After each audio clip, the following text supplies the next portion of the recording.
नमस्ते। आज हम नजर डाल रहे हैं बिल्कुल नई आईफोन 17 लाइनअप पर। जी हाँ। हमारे पास मिस्टर हुज द बॉस के नए हैंड्स ऑन वीडियो से कुछ पहली जानकारी आई है। हाँ, और इसमें आईफोन 17 है, एक काफी चौंकाने वाला पतला आईफोन एयर भी है। और जाहिर है दमदार 17 प्रो और प्रो मैक्स भी। बिल्कुल। और ये लाइनअप ना पिछले साल से काफी अलग लग रहा है। मतलब ऐसा महसूस हो रहा है कि एप्पल ने इस बार कुछ बड़े बदलाव किए हैं अपनी रणनीति में। हाँ, तो आज का मिशन यही है, इन नए फीचर्स, बड़े बदलावों और हर मॉडल के पीछे की सोच को समझना। जी। पिछले साल के अपडेट्स थोड़े धीमे थे, ये लॉन्च एक बड़ा फेरबदल लगता है। हाँ, तो चलिए शुरू करते हैं बेस मॉडल आईफोन 17 से। ठीक है। पहली नजर में तो जैसा आपने कहा, ये पिछले साल के 16 जैसा ही दिखता है। वही कैमरा लेआउट, वही बटन। हाँ, ऊपरी तौर पे तो ज्यादा फर्क नहीं है, लेकिन जैसे ही इसे ऑन करते हैं, इस्तेमाल करते हैं, कहानी थोड़ी बदल जाती है। अच्छा, कैसे? ये अब वो टिपिकल बेस मॉडल नहीं रहा। इसमें इतने सारे प्रो लेवल वाले फीचर्स आ गए हैं कि ये अपने आप में एक बड़ी छलांग है। ओके, जैसे कि डिस्प्ले, सुना है उसमें काफी कुछ है। हाँ, डिस्प्ले से ही शुरू करते हैं। फोन का साइज तो लगभग वही है, बॉडी वैसे ही है, पर स्क्रीन थोड़ी बड़ी हो गई है, 6.1 से 6.3 इंच। तो इसका मतलब बेजल और पतले हो गए। बिल्कुल, ये शायद अब तक के सबसे पतले बेजल्स हैं किसी आईफोन पर, और वो फर्क नजर आता है। स्क्रीन ज्यादा डूबी हुई लगती है। और स्क्रीन की मजबूती, वो सेरामिक शील्ड। हाँ, इसमें नई सेरामिक शील्ड 2 कोटिंग है। एप्पल का दावा है कि ये खरोचों के खिलाफ 3 गुना ज्यादा मजबूत है। 3 गुना। अब देखिए, लैब टेस्ट अपनी जगह होते हैं, असल इस्तेमाल में तो देखना पड़ेगा जेब में चाबियों के साथ कैसा रहता है। पर हाँ, सुधार तो है। और ब्राइटनेस भी ज्यादा है। प्रो जितनी। जी हाँ, 3000 निट्स तक। ये प्रो मॉडल के बराबर है। और एक और नई चीज है एंटी रिफ्लेक्टिव कोटिंग। ओह अच्छा, ये पहली बार है आईफोन पर।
ओके, जैसे कि डिस्प्ले, सुना है उसमें काफी कुछ है। हाँ, डिस्प्ले से ही शुरू करते हैं। फोन का साइज तो लगभग वही है, बॉडी वैसी है, पर स्क्रीन थोड़ी बड़ी हो गई है, 6.1 से 6.3 इंच। तो इसका मतलब बेजल और पतले हो गए हैं। बिल्कुल, ये शायद अब तक के सबसे पतले बेजल्स हैं किसी आईफोन पर, और वो फर्क नजर आता है। स्क्रीन ज्यादा डूबी हुई लगती है। और स्क्रीन की मजबूती, वो सेरामिक शील्ड। हाँ, इसमें नई सेरामिक शील्ड 2 कोटिंग है। एप्पल का दावा है कि ये खरोचों के खिलाफ 3 गुना ज्यादा मजबूत है। 3 गुना। हम्म अब देखिए, लैब टेस्ट अपनी जगह होते हैं, असल इस्तेमाल में तो देखना पड़ेगा जेब में चाबियों के साथ कैसा रहता है। पर हाँ, सुधार तो है। और ब्राइटनेस भी ज्यादा है, प्रो जितनी। जी हाँ, 3000 निट्स तक ये प्रो मॉडल के बराबर है, और एक और नई चीज है एंटी रिफ्लेक्टिव कोटिंग। ओह अच्छा, ये पहली बार है आईफोन पर। हाँ, पहली बार। तो बाहर धूप में स्क्रीन देखना अब काफी आसान होना चाहिए। लेकिन जो सबसे बड़ी बात शायद सुनने में आ रही है वो है प्रमोशन बेस मॉडल में। हाँ, बिल्कुल, यही सबसे चौंकाने वाला अपग्रेड है। बेस मॉडल में 120 हर्ट्ज अडैप्टिव रिफ्रेश रेट। कमाल है। मतलब सालों से हम लोग कह रहे थे कि 60 हर्ट्ज बहुत पुराना लगता है बेस मॉडल में। सही बात है, एप्पल हमेशा इसे प्रो के लिए बचा कर रखता था। अब 120 हर्ट्ज का मतलब है ज्यादा स्मूथ स्क्रोलिंग, एनिमेशन और ऑलवेज ऑन डिस्प्ले के लिए ये 1 हर्ट्ज तक नीचे भी जा सकता है। ये वाकई बहुत बड़ी बात है, मतलब कोई उम्मीद नहीं कर रहा था इसकी। ऐसा लगता है एप्पल जानबूझकर बेस मॉडल को इतना पावरफुल बना रहा है, कहीं ये प्रो की बिक्री को मतलब कम तो नहीं कर देगा? ये एक दिलचस्प सवाल है। हो सकता है ये एप्पल की बदलती हुई रणनीति हो। शायद वो इंडस्ट्री के लिए एक नया स्टैंडर्ड सेट कर रहे हो या फिर अपने ही मॉडल्स में थोड़ा कंपटीशन ला रहे हो। हाँ, देखना होगा बाजार कैसे रिएक्ट करता है। अच्छा, कैमरे की बात करें, उसमें भी अपग्रेड्स हैं। हाँ, बड़े अपग्रेड्स हैं। अल्ट्रा वाइड कैमरा वो अब 12 मेगापिक्सल से सीधा 48 मेगापिक्सल का हो गया है। अरे वाह, बिल्कुल प्रो जैसा। जी, बिल्कुल प्रो जैसा। तो डिटेल तस्वीरें तो आएंगी ही, मैक्रो फोटोग्राफी भी बेहतर होनी चाहिए। और एक वो नया फीचर भी है ना, फ्रंट और बैक कैमरे से एक साथ रिकॉर्डिंग वाला। हाँ, वो भी है, सिमल्टेनियस रिकॉर्डिंग। इंटरफेस काफी आसान सा लग रहा था वीडियो में। आप फेस कैम वाले बबल को स्क्रीन पर कहीं भी रख सकते हैं। कितना यूजफुल होगा ये कहना मुश्किल है।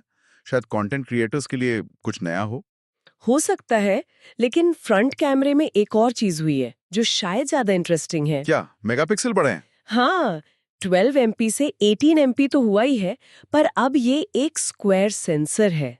स्क्वायर सेंसर, इसका क्या मतलब हुआ? इसका मतलब है कि सेंसर का एस्पेक्ट रेशियो 1.1 है, तो आप फोन सीधा पकड़ें या टेढ़ा, पोर्ट्रेट या लैंडस्केप, सेल्फी का फ्रेम और रेजोल्यूशन एक जैसा रहेगा। ओह, मतलब फोन घुमाने पर फोटो क्रॉप नहीं होगी। हाँ, बिल्कुल। इससे शॉट्स ज्यादा वाइड भी लगते हैं और ज्यादा डिटेल्ड भी। और इसमें सेंटर स्टेज फीचर भी है वीडियो कॉल्स के लिए। ये तो काफी प्रैक्टिकल लग रहा है। सही में ऐसा लग रहा है कि बेस मॉडल पर इस बार कोई कमी नहीं छोड़ी एप्पल ने, टेलीफोटो लेंस के अलावा। हाँ, लगभग। परफॉर्मेंस भी देखें तो तेज चार्जिंग सपोर्ट है, बैटरी लाइफ एप्पल कह रहा है वीडियो प्लेबैक में 8 घंटे ज्यादा चलेगी। 8 घंटे काफी हैं। और नया A19 चिप है जो पिछले साल से करीब 20% तेज बताया जा रहा है। और स्टोरेज भी तो बढ़ा दिया ना। हाँ, वो भी। बेस मॉडल अब 128 GB नहीं 256 GB से शुरू होगा। ये भी बहुत अच्छा बदलाव है। और ये सब उसी कीमत पर $799। जी हाँ, कीमत वही रखी है। तो इस कीमत पर इतने सारे अपग्रेड्स, आईफोन 17 जबरदस्त वैल्यू दे रहा है। सही कहा। जिन्होंने हाल ही में 16 लिया होगा उन्हें थोड़ा दुख हो सकता है। हाँ, हो सकता है। चलिए अब उस नए खिलाड़ी की बात करते हैं, आईफोन एयर $999 का। हाँ, ये एप्पल का एक नया एक्सपेरिमेंट लग रहा है। मिनी चला नहीं, प्लस भी उतना नहीं, अब एयर नाम से पतलीपन पे दाव लगा रहे हैं। और ये वाकई पतला है, मतलब कितना? बहुत ज्यादा। वीडियो में देखकर यकीन करना मुश्किल था। सिर्फ 5.6 मिलीमीटर। 5.6। अरे बाप रे। ये तो मतलब पेंसिल से भी पतला। हाँ, वही बताया जा रहा है। किसी भी पिछले आईफोन से, सैमसंग के आने वाले S25 एज से सबसे पतला। पर इतना पतला होने पर ये मतलब थोड़ा सस्ता सा या नाजुक नहीं लगता? वीडियो के हिसाब से तो बिल्कुल नहीं। इसमें ग्लॉसी टाइटेनियम रेल्स हैं और पीछे सिरेमिक शील्ड 2 है। तो हल्का है, पर फील काफी प्रीमियम और मजबूत है। डिजाइन इसका मेन सेलिंग पॉइंट है, जाहिर है। तो ये किसके लिए है फिर? शायद वो लोग जो बेस 17 से कुछ ज्यादा चाहते हैं डिजाइन के मामले में, पर प्रो वाले फीचर्स नहीं चाहिए। हाँ, कुछ ऐसा ही लगता है। जो स्टाइल और पोर्टेबिलिटी को ज्यादा महत्व देते हैं, लेकिन इस पतलेपन की ना कुछ कीमत भी चुकानी पड़ रही है। कुछ समझौते हैं। जैसे कि बैटरी। जाहिर है बैटरी छोटी होगी। बिल्कुल, बैटरी बाकी तीनों मॉडल से छोटी है। एप्पल कह तो रहा है पूरे दिन चलेगी, लेकिन एक मजेदार बात यह है कि उन्होंने इसके लिए खास मैगसेफ पावर बैंक भी बनाया है। अच्छा। हाँ, और जो बैटरी लाइफ का दावा है ना कि ये 16 प्रो जितनी चलेगी, वो शायद उस पावर बैंक के साथ ही हो। अरे, ये तो थोड़ी चिंता की बात है। बिना पावर बैंक के क्या होगा फिर? वही तो, ये टेस्टिंग के बाद ही पता चलेगा। एप्पल का तर्क है कि नया A19 चिप और एक नया N1 कलेक्टिविटी चिप है जो ज्यादा पावर एफिशिएंट है, तो बैटरी चल जाएगी। अगर ऐसा हुआ तो वाकई कमाल की इंजीनियरिंग होगी। ठीक है। बैटरी के अलावा और क्या समझौते हैं एयर में? चार्जिंग थोड़ी धीमी है और एक बड़ी चीज स्पीकर। इसमें सिर्फ एक ही स्पीकर है नीचे की तरफ। क्या सिर्फ एक स्पीकर $1000 के फोन में 2025 में? हाँ, स्टीरियो नहीं है। ये थोड़ा मतलब निराशाजनक है। बहुत ज्यादा। और कैमरा उसमें भी कट होती है। हाँ, और ये शायद सबसे बड़ा समझौता है, इसमें अल्ट्रा वाइड कैमरा है ही नहीं। अल्ट्रा वाइड नहीं है? अरे B17 में तो 48 MP का अल्ट्रा वाइड है। जी हाँ, एयर में सिर्फ एक ही रेयर कैमरा है, 48 मेगापिक्सल का मेन सेंसर, जो बेस 17 वाला ही है। $1000 के फोन पर सिर्फ एक रियर कैमरा। ये तो बहुत अजीब है। क्या ये मतलब डिजाइन के लिए फंक्शन को कुर्बान करना नहीं हुआ? बिल्कुल, ये क्लियरली रूप को कार्यक्षमता पर तरजीह देना है। एप्पल शायद मैकबुक एयर वाली सफलता दोहराना चाह रहा हो। वो भी पतला था, कुछ परफॉर्मेंस समझौते थे, पर चला। हाँ, पर लैपटॉप अलग चीज है। क्या फोन में पतलापन इतना जरूरी है कि लोग अल्ट्रा वाइड लेंस और स्टीरियो स्पीकर छोड़ देंगे?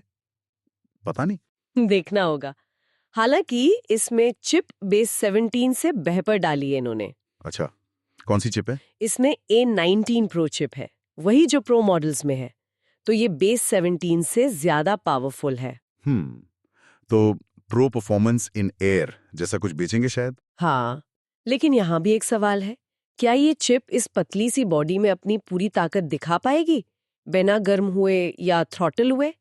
प्रो मॉडल्स मोटे हैं, उनमें कूलिंग बेहतर होगी। ये भी सही बात है। चलो अब असली प्रो मॉडल्स पर आते हैं। आईफोन 17 प्रो और प्रो मैक्स। कीमतें $999 और $1199 से शुरू। जी, और ऐसा लग रहा है जैसा आपने कहा कि बेस 17 इतना अच्छा हो गया है और एयर स्टाइल पर चला गया है, तो एप्पल ने प्रो मॉडल्स को पूरी तरह से फंक्शन और पावर यूजर्स पर फोकस कर दिया है। मतलब अब ये सही मायना में प्रो है? हाँ, शायद अब तक के सबसे प्रो आईफोन्स। और ये थोड़े मोटे भी हैं पिछले साल से, लगभग 8% ज्यादा। हाँ, सुना। तो स्टाइल थोड़ा कम, काम ज्यादा। बिल्कुल, और इस मोटेपन का सीधा फायदा बैटरी लाइफ में मिल रहा है। एप्पल कह रहा है 17 प्रो में 33 घंटे तक वीडियो प्लेबैक। 33 घंटे? वो 16 प्रो से 6 घंटे ज्यादा है। जी, और प्रो मैक्स में तो 39 घंटे तक। ये बहुत बड़ा इंप्रूवमेंट है। वाकई। और कूलिंग में भी कुछ बड़ा बदलाव है। मेटल बैक और वेपर चैम्बर। हाँ, ये डिजाइन में एक बड़ा शिफ्ट है। सालों से पीछे ग्लास पैनल होता था वायरलेस चार्जिंग के लिए, पर ग्लास गर्मी निकालने में अच्छा नहीं होता। सही। इस बार 17 प्रो और प्रो मैक्स में बैक पैनल का ज्यादातर हिस्सा मेटल का है, एल्यूमिनियम। सिर्फ वायरलेस चार्जिंग कॉइल के ऊपर एक छोटी सी खिड़की है सिरेमिक शील्ड की। तो मेटल से गर्मी बेहतर निकलेगी? हाँ, बहुत बेहतर। मेटल ग्लास से करीब 200 गुना ज्यादा अच्छे से गर्मी कंडक्ट करता है, और साथ में पहले बार आईफोन में वेपर चेंबर कूलिंग भी डाली गई है। अच्छा। हाँ, तो इसका मतलब फोन अब कम गर्म होंगे। हाँ, नतीजा यही होना चाहिए कि फोन ज्यादा देर तक ठंडे रहेंगे, खासकर हेवी यूज में, जैसे गेमिंग या 4K वीडियो एडिटिंग। परफॉर्मेंस भी स्टेबल रहेगी। लेकिन मेटल बदला है, टाइटेनियम से एल्यूमिनियम पर वापस। ये थोड़ा अजीब नहीं? 2 साल पहले ही तो 15 प्रो में टाइटेनियम लाए थे बड़े जोर शोर से। हाँ, ये वाकई थोड़ा चौंकाने वाला है। टाइटेनियम हल्का था, मजबूत था, पर शायद गर्मी उतनी अच्छी तरह नहीं निकालता था। एल्यूमिनियम उससे करीब 10 गुना ज्यादा कंडक्टिव है। और एल्यूमिनियम हल्का भी है या टाइटेनियम ज्यादा हल्का था? एल्यूमिनियम भी हल्का है, हालांकि टाइटेनियम ग्रेड 5 थोड़ा और हल्का होता है, पर एल्यूमिनियम को रंगना भी आसान है। शायद इसीलिए वो नया ब्रॉन्जी ऑरेंज कलर आया है। तो मतलब टाइटेनियम की मार्केटिंग बस 2 साल चली, अब फंक्शनैलिटी ज्यादा जरूरी हो गई। ऐसा ही लग रहा है। एप्पल शायद समझ गया है कि प्रो यूजर के लिए सस्टेन्ड परफॉर्मेंस, बैटरी लाइफ ज्यादा जरूरी है, बजाय इसके कि फ्रेम कौन से फैंसी मेटल का है। हाँ, ये प्रैक्टिकल तो लगता है, पर थोड़ा अजीब भी है। बिल्कुल। इस बेहतर कूलिंग का असर परफॉर्मेंस पे दिख रहा होगा A19 प्रो चिप के साथ। हाँ, वीडियो में बताया गया कि गेमिंग एक्सपीरियंस बहुत ही स्मूथ था, ग्राफिक्स कमाल के थे, शायद अब तक किसी भी फोन पे सबसे अच्छा। और फोन ठंडा रहेगा तो चार्जिंग भी तेज और स्टेबल रहेगी। जी हाँ, क्योंकि बैटरी गर्म होने पर चार्जिंग अपने आप धीमी हो जाती है, तो ये भी एक फायदा है। ओके, प्रो मॉडल्स में कैमरे में क्या नया है? फ्रंट तो वही स्क्वायर 18 MP वाला है। हाँ, फ्रंट कैमरा तीनों में सेम है। मेन और अल्ट्रा वाइड भी शायद पिछले साल वाले ही अपग्रेडेड 48 MP सेंसर्स हैं। बड़ा बदलाव टेलीफोटो में है। अच्छा, क्या हुआ है टेलीफोटो में? पिछले साल 5x ऑप्टिकल जूम था 12 MP सेंसर पर। इस साल 4x ऑप्टिकल जूम है, पर 48 MP सेंसर पर। अरे 5x से 4x, ये तो जूम कम हो गया। ऑप्टिकल जूम का नंबर कम हुआ है, हाँ, लेकिन सेंसर का रेजोल्यूशन 4 गुना बढ़ गया है। ओह, तो 48 MP का 4x जूम। हाँ, इसका मतलब ये है कि 4x पर जो तस्वीरें आएंगी वो बहुत ज्यादा डिटेल्ड होंगी, और 48 MP होने की वजह से आप डिजिटल जूम ज्यादा कर पाएंगे। शायद 5x या उससे ज्यादा पर भी क्वालिटी पिछले साल के 5x ऑप्टिकल से बेहतर या बराबर ही मिले। अच्छा, तो मतलब जूम रेंज की शुरुआत थोड़ी पहले 4x पर हो रही है, पर क्वालिटी बेहतर होगी और आगे जूम करने की गुंजाइश भी ज्यादा होगी। हाँ बिल्कुल, ये कम जूम लेवल जैसे पोर्ट्रेट के लिए ज्यादा उपयोगी होगा, और हाई रेजोल्यूशन से ज्यादा जूम पर भी डिटेल बनी रहेगी। 4x से 10x के बीच शायद ये ज्यादा फ्लेक्सिबल हो। समझ गया। तो ये सुनने में जैसा डाउनग्रेड लग रहा था वैसा है नहीं, एक अलग अप्रोच है। सही कहा। तो कुल मिलाकर प्रो मॉडल एक सॉलिड अपग्रेड है, फंक्शन पर फोकस, परफॉर्मेंस, बैटरी, कैमरा। लेकिन शायद कुछ लोग थोड़ा और मतलब कुछ नया, कुछ अलग इनोवेशन चाह रहे थे। हाँ, हो सकता है। इस बार एप्पल इंटेलिजेंस वगैरह सॉफ्टवेयर पर ज्यादा बात नहीं हुई, शायद हार्डवेयर अपग्रेड्स इतने बड़े थे। प्रो मॉडल उनके लिए है जो बेस्ट चाहते हैं और कीमत देने को तैयार है। ठीक है, तो चलिए इस पूरी लाइनअप का एक सार निकालते हैं। आईफोन 17 बेस मॉडल, ये इस साल का छुपा रुस्तम लग रहा है। बिल्कुल, लगभग प्रो जैसे फीचर्स, बढ़िया डिस्प्ले, वही कीमत, जबरदस्त वैल्यू। फिर आईफोन एयर, ये एक डिजाइन स्टेटमेंट है, बहुत पतला, स्टाइलिश, पर बैटरी, स्पीकर, कैमरे में बड़े समझौते हैं। हाँ, ये स्टाइल वालों के लिए है शायद। और आखिर में आईफोन 17 प्रो और प्रो मैक्स, असली power house, function over form, बेहतरीन battery, cooling, performance, versatile camera, पर थोड़े मोटे और एल्यूमिनियम वाले। जी। ये लाइनअप कई सवाल खड़े करता है। क्या बेस मॉडल इतना अच्छा बनाकर एप्पल अपने प्रो को नुकसान पहुंचा रहा है? क्या एयर बस एक महंगा फैशन आइटम है, या पतले फोन्स का भविष्य ऐसा ही होगा? हाँ, और क्या लोग एल्यूमिनियम और मोटे डिजाइन को बेहतर बैटरी के लिए अपनाएंगे? ये सब देखना दिलचस्प होगा। बहुत कुछ है सोचने के लिए कि एप्पल किस तरफ जा रहा है। बिल्कुल, आज की इस विस्तृत चर्चा में शामिल होने के लिए धन्यवाद। और हमारे साथ इस विश्लेषण में बने रहने के लिए आप सभी का भी धन्यवाद।